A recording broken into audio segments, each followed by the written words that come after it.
आप देखिएगा वो सुबह आपके पास आएगी और आपसे माफी मांगेगी। I promise you that. जबान से निकले हुए अल्फाज कभी वापस नहीं होते ज़ारो। वो तीर की तरह दिल में पेवस्त हो जाते और बाद में कहने वाला माफी भी मांगे ना, दिल के जख्म नहीं भरते। माहम ने मुझे बहुत मायूस किया है ज़ारो। और शफक के लिए, उसके लिए जो अल्फाज बोले हैं ना, उसे कितना दुख हुआ होगा। आप ठीक कह रही हैं अम्मी, मैं समझ सकता हूँ। मैंने हमेशा माहम के रवैये को नजरअंदाज किया है।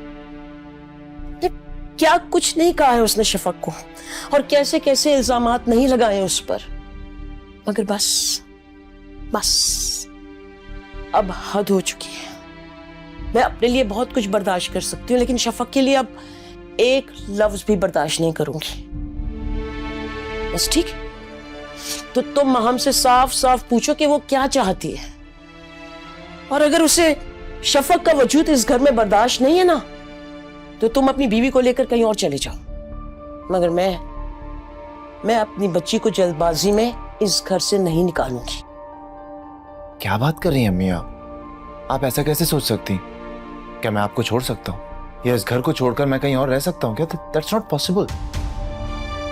और सेकेंडली, ये सब कुछ माहम की अहमखाना बातों की वजह से, उसकी इन बेवकूफियों की वजह से हमारे रिश्ते में तो दरार नहीं आनी चाहिए ना अम्मी।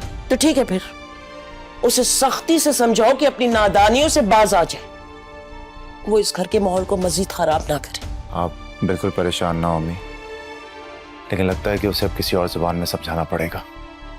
मैं शफक को देखती हूँ जाके, यकीनन रो रही होगी।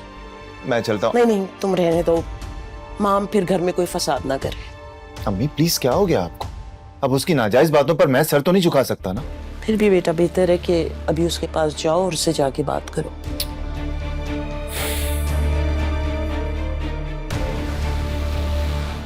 देखिए ड्रामा सीरियल शराकत रोजाना शाम 7 बजे सिर्फ ग्रीन एंटरटेनमेंट पर।